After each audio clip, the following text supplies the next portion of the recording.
Escucha, sintoniza. Sé parte de Suplemento Comunitario, el programa de las organizaciones sociales en la lucha. Información sobre actividades, derechos, necesidades de la comunidad migrante. Temas locales e internacionales. Cada martes a las 10:30 de la noche por el 90.7 FM en Los Ángeles. Y en Facebook Live a través de la cuenta de Oscar M. Ulloa. Suplemento Comunitario en KPFK. Acompáñanos.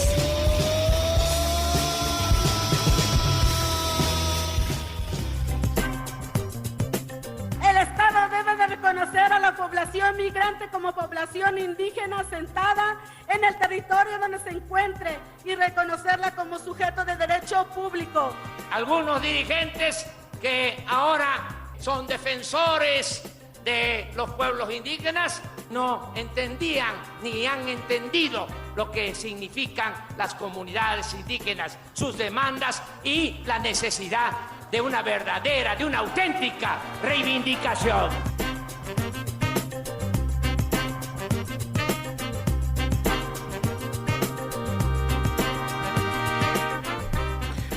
Y muy buenas noches, compañeros Radio Escuchas de KPFK 90.7 FM en Los Ángeles y a quienes nos siguen en nuestras redes sociales, Suplemento Comunitario, así como en el internet www.kpfk.org. Les damos la bienvenida hoy, 7 de enero del año 2020. Increíble que estemos ya pegándole a esto, ¿no es así, Polina? Así es, y para aquellas personas que nos siguen en las redes sociales, en Facebook, Suplemento Comunitario, les pedimos disculpas por la falta de imagen en este momento. Ya lo vamos a arreglar. Esta noche tenemos un programa muy especial. Para empezar, el Ejército Zapatista de Liberación Nacional en México celebró el 1 de enero del 2020 el 26 aniversario del inicio de la guerra contra el olvido. Y tendremos con nosotros a Javier Bravo, profesor de la Universidad de Guanajuato y militante de Morena, del partido Morena en México, para hablar de los logros tanto del EZLN como de la Cuarta Transformación y otros temas, también sin olvidar que estamos en peligro de guerra mundial en este momento con la agresión de la administración de Donald Trump en contra de la República Islámica de Irán. Asimismo, dentro de esta misma conversación, el compañero Rafael Muñoz Gómez, consejero nacional del partido Morena, pues bueno, también nos va a ayudar a desenrollar y a desentender un poquitito qué es lo que está pasando en México, la Cuarta Transformación. Y finalmente, el levantamiento de las bandas, el compañero José Tlatuanic, y tenemos una cantidad de invitados increíbles esta noche.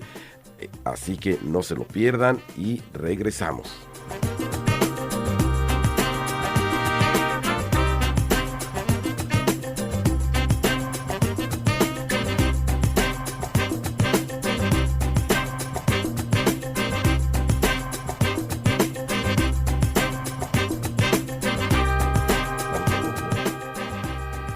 Muy bien, aquí estamos en Suplemento Comunitario ya iniciando. En México, el Ejército Zapatista de Liberación Nacional, EZLN, celebró el 1 de enero del 2020 el 26 aniversario del inicio de la guerra contra el olvido.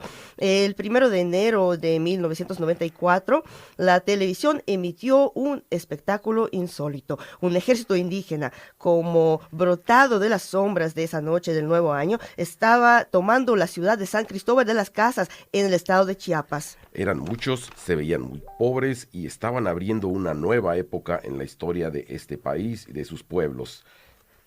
Su nombre era y sigue siendo Ejército Zapatista de Liberación Nacional, el EZLN.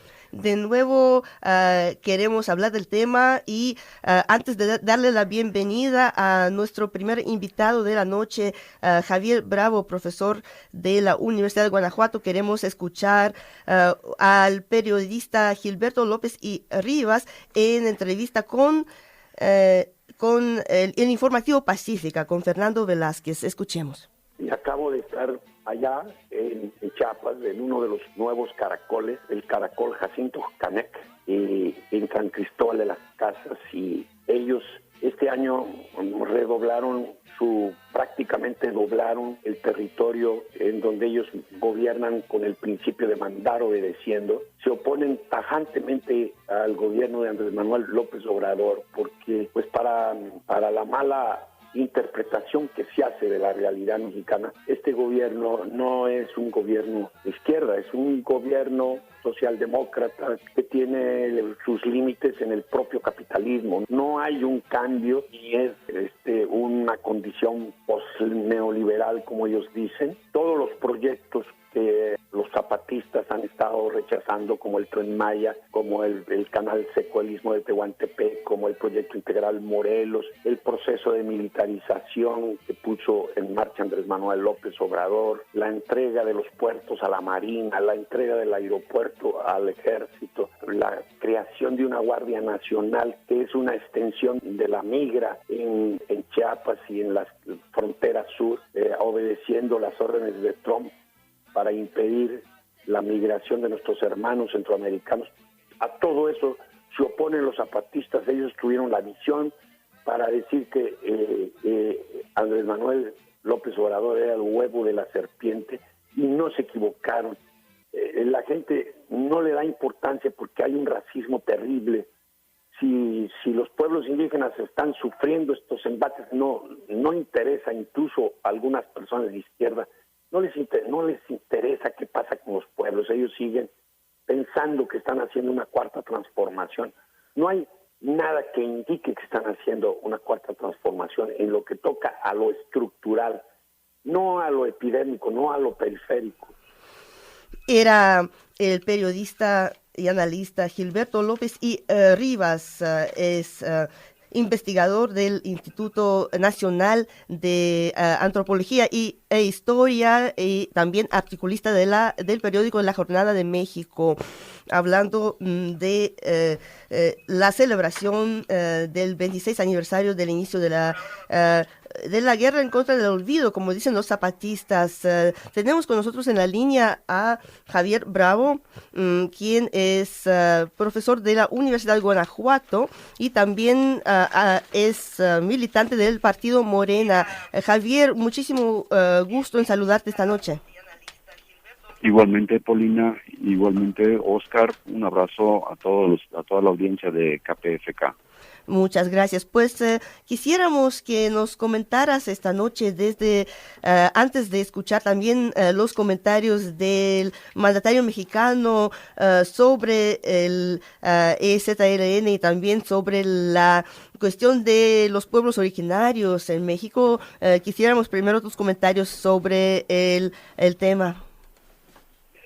Pues mira, López y Rivas es un antropólogo muy reconocido acá en nuestro país, ha sido premiado, es un investigador del Sistema Nacional de Investigadores, y su postura ha variado de ser un colaborador de Andrés Manuel López Obrador, cuando él fue jefe de gobierno de la Ciudad de México, y después todavía colaboró con él. Ahora ha ocupado una posición de oposición bastante radical, es asesor del EZLN, y en ese sentido me parece que vale la pena escucharlo a él, como vale la pena estar muy atentos a la palabra del EZLN. Yo ya he mencionado en varias ocasiones, en algunas otras entrevistas, que el EZLN es nuestro maestro de política, por varias razones. Una de ellas es que si nosotros queremos superar todos los males sociales y el daño que ha hecho a los pueblos originarios el capitalismo neoliberal, nuestro referente no puede seguir siendo Norteamérica, Europa, el capitalismo, en alguna otra forma, algún rostro humano del capitalismo, sino las prácticas que nuestros pueblos indígenas tienen de vida comunitaria, de democracia directa, de participación en los asuntos públicos de manera cotidiana. Esos son nuestros referentes. En ese sentido, el EZLN es referente para nosotros. son en ese sentido, decía yo, nuestros maestros de política. Así es que hay que escucharlos. Sin embargo, el proyecto del EZLN difícilmente puede ser un proyecto nacional. O sea, su nombre es Ejército Zapatista de Liberación Nacional, pero al mismo tiempo que les doy toda la razón en su lucha anticapitalista, y por eso se oponen a Morena y a los proyectos, a los megaproyectos de Morena, por el aspecto capitalista que para ellos representa. Al mismo tiempo hay que decir que no es factible el proyecto del IZLN en escala nacional. En escala local, donde ellos tienen su influencia más grande, es posible y hay que estar muy atentos a esa experiencia que es exitosa en gran medida y a pesar de las adversidades. Así es que yo diría que uno de los mayores logros del EZLN, y por lo que considero que son nuestros maestros, es que han desarrollado una vida comunitaria, una educación comunitaria, rescatando sus valores, sus lenguas, sus usos y costumbres, y incluso sus usos y costumbres ancestrales los han mejorado, por ejemplo, eliminando en gran medida el machismo que hay tradicionalmente en los pueblos indígenas. Ellos han enfrentado como ningún otro pueblo, yo creo que en el mundo, de manera muy sistemática, este problema del machismo. Así es que están muy avanzados en muchos aspectos. Las mujeres zapatistas son avanzadísimas dentro del campo del feminismo. El feminismo indígena zapatista es, digamos, vanguardia en el buen sentido del término. Son un referente por donde quiera que los veamos. Y sin embargo, insisto, su proyecto no es factible en escala nacional. No podríamos imaginar nosotros un México hoy, por ejemplo, sin empresas constructoras. Pues sí, son capitalistas en este momento, y son las que pues construyen los caminos, los hospitales, hoy las escuelas, etcétera, etcétera. Y así como con la industria de la construcción, pues con muchas otras, ¿verdad? Por eso digo que hay que estar atentos a lo que ellos son y representan, pero ponerlo en su justa dimensión. Tiene una dimensión ética muy importante a la que hay que atender, Polina. Gracias. Javier Bravo es nuestro invitado. Javier nos habla desde Guanajuato, México, y muchísimas gracias por desvelarte con nosotros esta noche. Es muy importante este tema y otros temas que vamos a tratar. Me gustaría ahora escuchar los comentarios del presidente de México, Andrés Manuel López Obrador, en ocasión de visitar a la Universidad de los Pueblos. Es el proyecto en el que Andrés Manuel López Obrador estaba dirigiendo a los pueblos originarios de México. Escuchemos. Yo decía en la campaña y lo repito ahora, a mí me pueden llamar peje, pero no soy lagarto. Se pensaba que no iba a ser posible un cambio sin la violencia, sin las armas, y se demostró con el trabajo de la gente misma, muchos años de perseverancia, se demostró que sí se pudo. Y ahora los que pensaban que no íbamos a lograr esta transformación sin violencia, pues están un poco desquiciados. Los veo muy nerviosos y a veces asumen actitudes de los conservadores. No se va a tumbar un árbol. ¿Pero por qué esa oposición? Porque quieren que quedemos mal. Yo les pregunto a los que ahora se están oponiendo al Tren Maya, ¿por qué no se opusieron cuando los gobiernos neoliberales entregaron 90 millones de hectáreas para la explotación minera? ¿Saben? Llevo más de 40 años luchando en favor de los más pobres del país.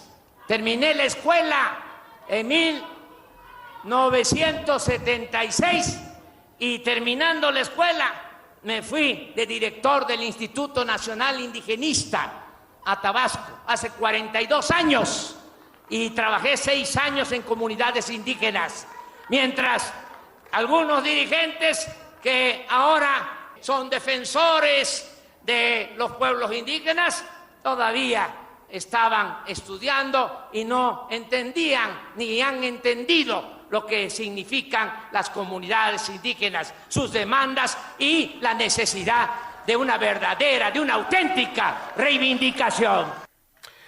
Javier, bueno, pues ahora sí que en el estilo muy particular de López Obrador, ese estilo que muchísima gente pues critica por un lado, que se le hace muy falta de fondo, muy falta de estilo, y sin embargo, bueno, pues para quienes son partidarios y deciden, bueno, pues vamos a irnos más sobre la forma que sobre el fondo, pues esta respuesta a muchas de sus críticas en cuanto a cómo está estableciendo su relación con los pueblos indígenas. ¿Qué nos comentas, Javier? En primer lugar, quisiera intentar aclarar que en varios medios he leído una especie de interpretación de estas palabras del presidente como dirigidas exclusivamente al ZLN, y creo que no es así. Al Tren Maya se oponen, no han expresado su oposición, no solamente los zapatistas, sino otros grupos también, otros grupos sociales, algunos de ellos indígenas, no zapatistas, y me imagino que se estaría refiriendo a ellos o a ellos también, y no solo a los zapatistas, porque él ha manifestado, el presidente ha manifestado en otros momentos su respeto por el movimiento zapatista, porque entiende lo que representa. Ya he mencionado algunos de esos aspectos que son realmente fundamentales y trascendentales.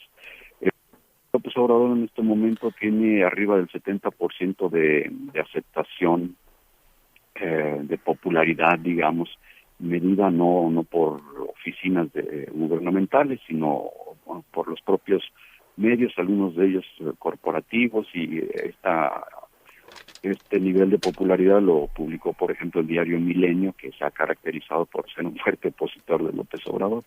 Lo que quiero decir aquí es que hay una especie de manipulación en los medios corporativos que tratan de reforzar esta especie de confrontación entre la 4T o López Obrador, o el gobierno de López Obrador, y el zapatismo, y yo creo que eso está muy fuera de lugar. Ellos hacen bien en oponerse con sus argumentos, pero por otro lado, hasta donde yo alcanzo a ver, el proyecto del Tren Maya está atendiendo muchas de las observaciones que han hecho acerca de los riesgos para la flora, la fauna, los sitios arqueológicos, los espacios sagrados de los pueblos indígenas, y eso está bien. Ojalá que se modifique lo que se tenga que modificar en ese proyecto, pero sí, a mí me parece que en este caso y acerca del Tren Maya hay una exacerbación de las posturas por parte de los medios. Por parte de los medios hay un interés muy claro, muy explícito, muy evidente, digamos, por confrontar.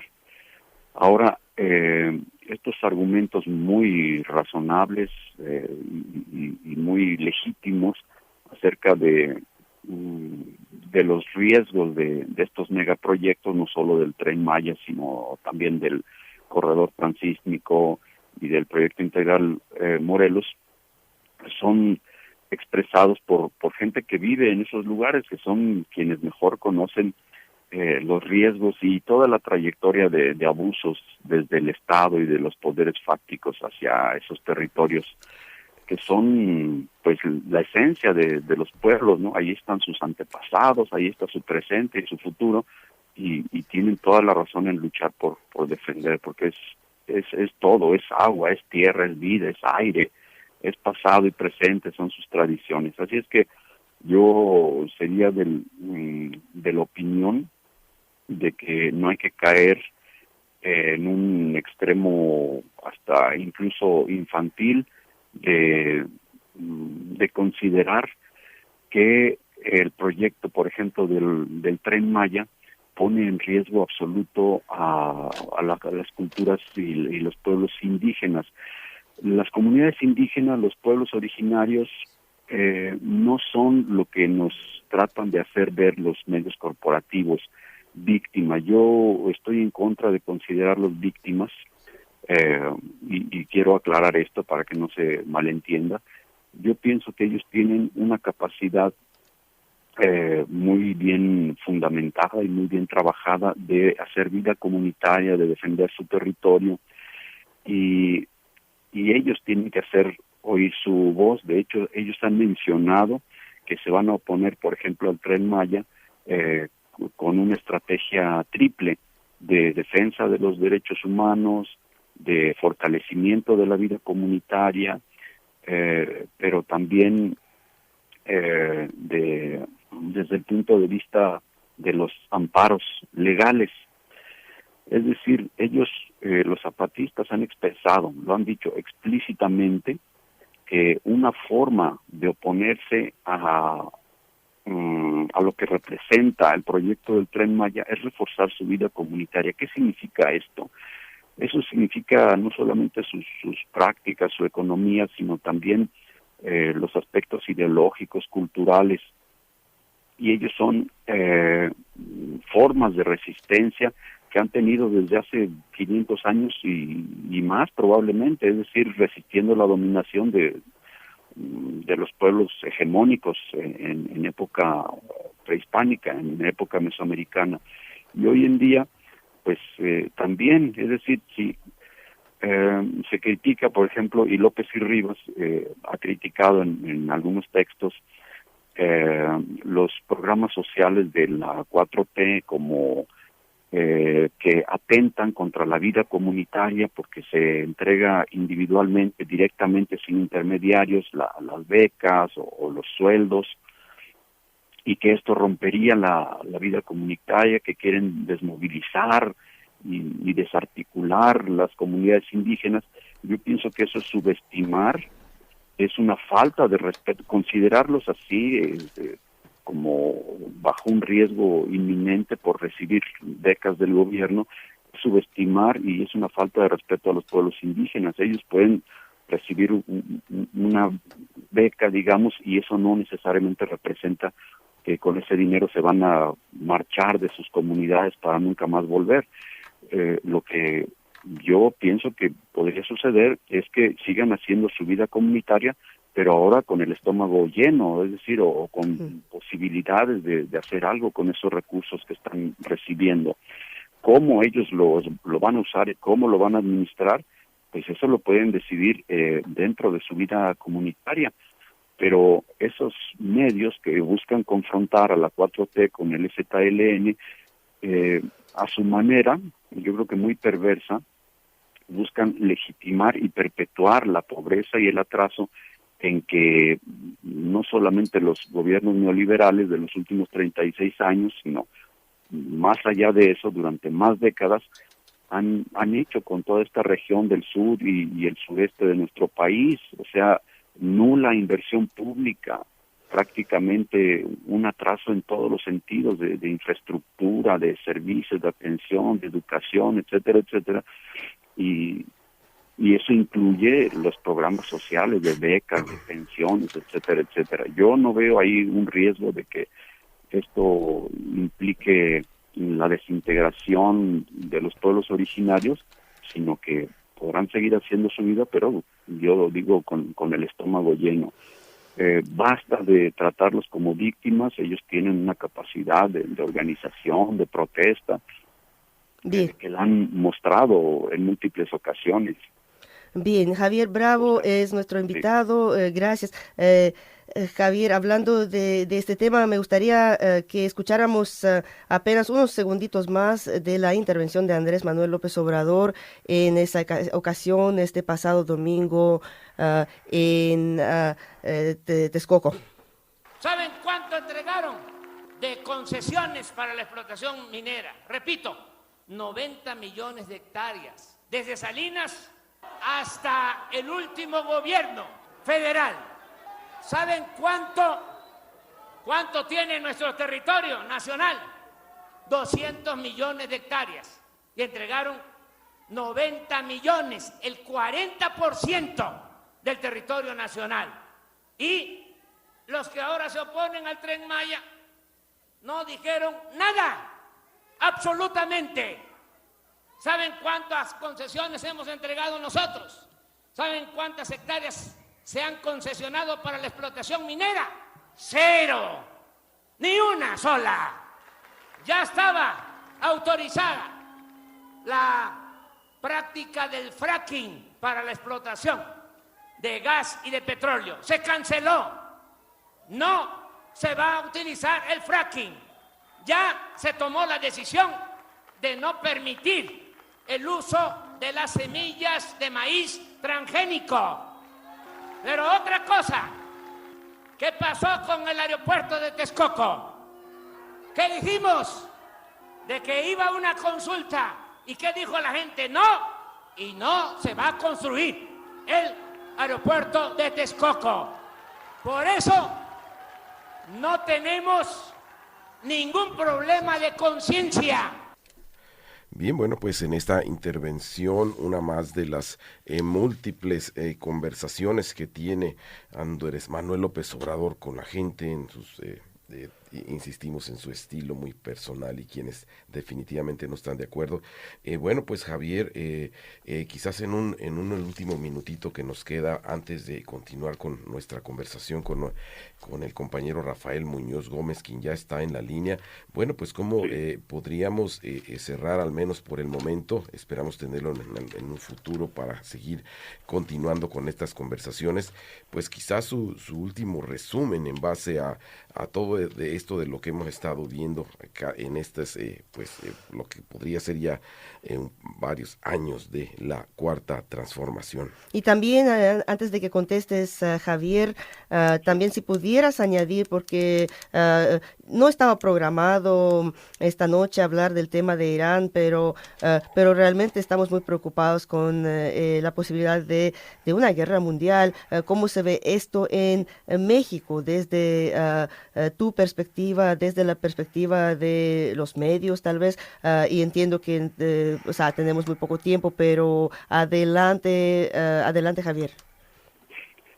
Bueno, pues si tenemos tan poquito tiempo, podría abordar directamente el tema de Irán. A mí me parece que la izquierda en Estados Unidos tiene aquí un trabajo muy grande que hacer, y es terminar con las guerras, porque un presidente tras otro, incluso un tal premio Nobel de la Paz, Barack Obama, hizo la guerra y todos han hecho la guerra, y siempre estamos nosotros en la periferia del centro global, y Estados Unidos es el centro global, y nosotros en la periferia siempre estamos con el temor de las guerras que emprende el imperio. En ese sentido, la izquierda dentro de los Estados Unidos no ha logrado articular un discurso crítico que permee profundo, no han estado intentando formar un partido político alternativo realmente, porque los demócratas o los republicanos, desde la perspectiva nuestra de la periferia, son como la Coca-Cola o la Pepsi-Cola, son lo mismo básicamente. Nosotros esperaríamos desde aquí fuera que una política razonable de respeto y de convivencia colectiva en escala internacional fuera promovida desde la izquierda en los Estados Unidos. Es poco probable que eso suceda en el corto plazo, pero es algo con lo que deberíamos articularnos nosotros, las izquierdas latinoamericanas, con las de Norteamérica y en el mundo entero, para terminar con esa política imperialista de agresiones constantes. No es Irán el que está amenazando al mundo, es el gobierno y los poderes fácticos de los Estados Unidos los que nos tienen bajo la espada de Damocles. Y es algo que, como digo, no se va a resolver en el corto plazo, pero hay que hablarlo ya y hay que desarrollar ese discurso crítico dentro y fuera de los Estados Unidos. Y bueno, yo esperaría que se manifestaran con mucha claridad las izquierdas en los Estados Unidos y dijeran no a la guerra en general, y no solamente porque morirían soldados estadounidenses, sino porque están bombardeando, están invadiendo y destruyendo pueblos enteros en el mundo y no tienen derecho de hacer eso.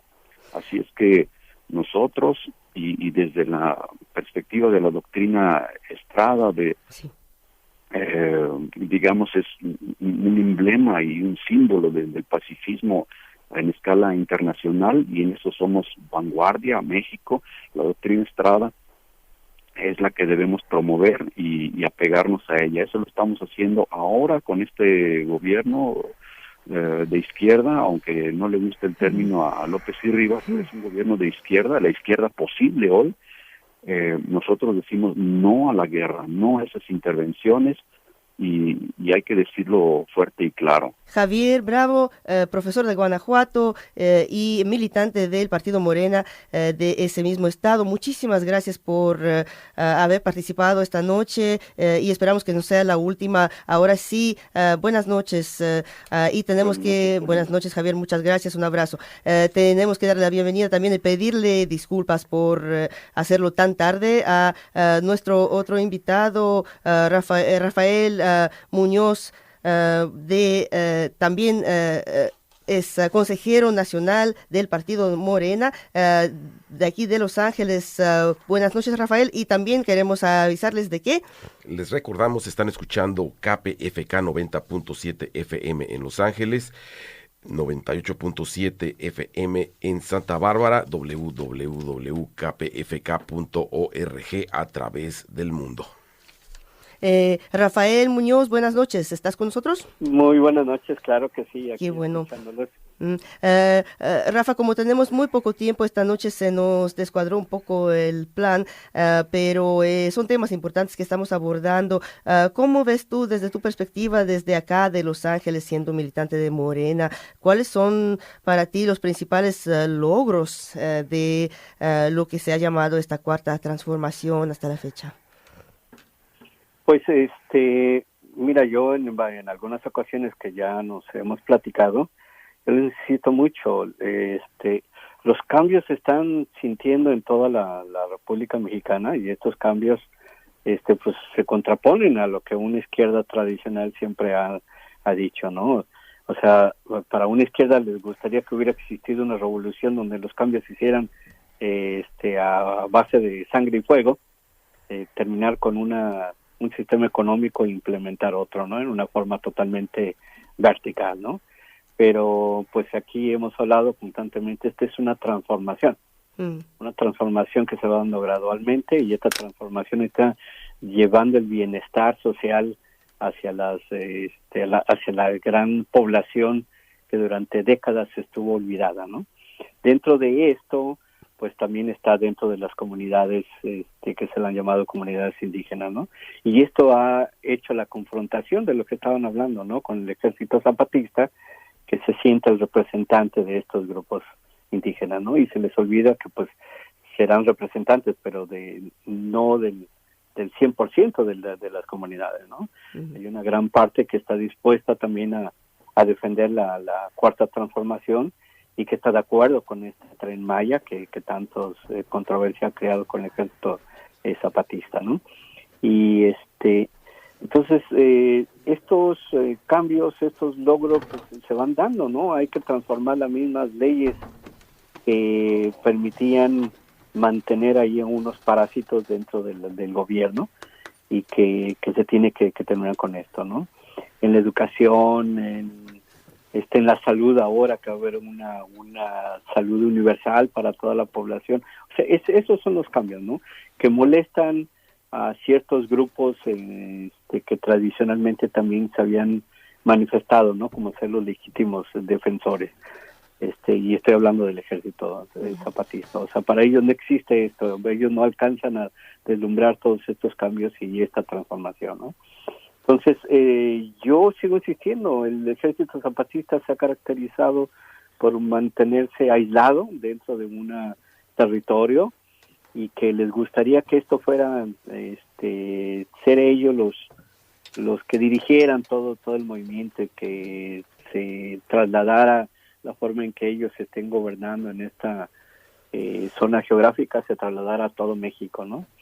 pero es un sectarismo, o sea, no alcanzan a vislumbrar que todos vivimos en una república mexicana totalmente diferente, en las ciudades, en el campo, en el norte, en el sur, y que implica verdaderamente una visión más amplia, una visión, todo un plan, que se le ha llamado esta cuarta transformación, ¿no? Pues es fácil decir para estos sectores no estamos de acuerdo, es el mismo sistema capitalista y nosotros somos los únicos legítimos y verdaderos representantes, los únicos revolucionarios, ¿no? Pero pues son ya actitudes que a nivel mundial han ido cambiando, ¿no? No hay verdades absolutas. Hay países que, como en Ecuador, en Bolivia y todo eso, ¿no? Que son diferentes formas en que se van viendo estas transformaciones. Es una lucha frontal contra un sistema capitalista que existe en todo el mundo y que se deben de buscar los nuevos mecanismos para hacer estos cambios, ¿no? Y creemos nosotros que lo estamos haciendo en México, esos cambios que verdaderamente beneficien a la gran mayoría de la población. Rafael Muñoz Gómez, consejero nacional del Partido Morena, residente de Los Ángeles y amigo del programa, muchísimas gracias. Desgraciadamente hoy tenemos muy poquito tiempo, ya se nos acabó. ¿Dónde es que la gente puede seguir el trabajo de ustedes y también escuchar el programa que hacen ustedes? Todos los miércoles a la 1 de la tarde, de 1 a 3 horas de Los Ángeles o de 3 a 5 horas de la Ciudad de México. Tenemos un programa que se llama Morena en el Exterior y lo transmitimos a través de Radio AMLO, a través del Internet, es un programa de radio y también en DIV, en Facebook, ¿sí? Uh-huh. Y pues nos reunimos principalmente en el área de Los Ángeles, que es donde nosotros estamos, en la Casa Roja, en el 1251 al sur de la St. Andrews Place, en Los Ángeles, California, 90019. Y nuevamente les agradecemos siempre su atención hacia nosotros y que pues invito, ¿no?, a que siempre escuchen este programa, ¿no?, porque las cuestiones de Los Ángeles siempre están al tanto para informar a nuestra comunidad. Muchísimas gracias. Oscar y Paulina, por su atención. Gracias, Rafael Muñoz Gómez, consejero nacional del Partido Morena y también uno de los conductores del programa Morena en el Exterior en Radio AMLO y en las redes sociales. Cuando regresemos ya tendremos el levantamiento de las bandas.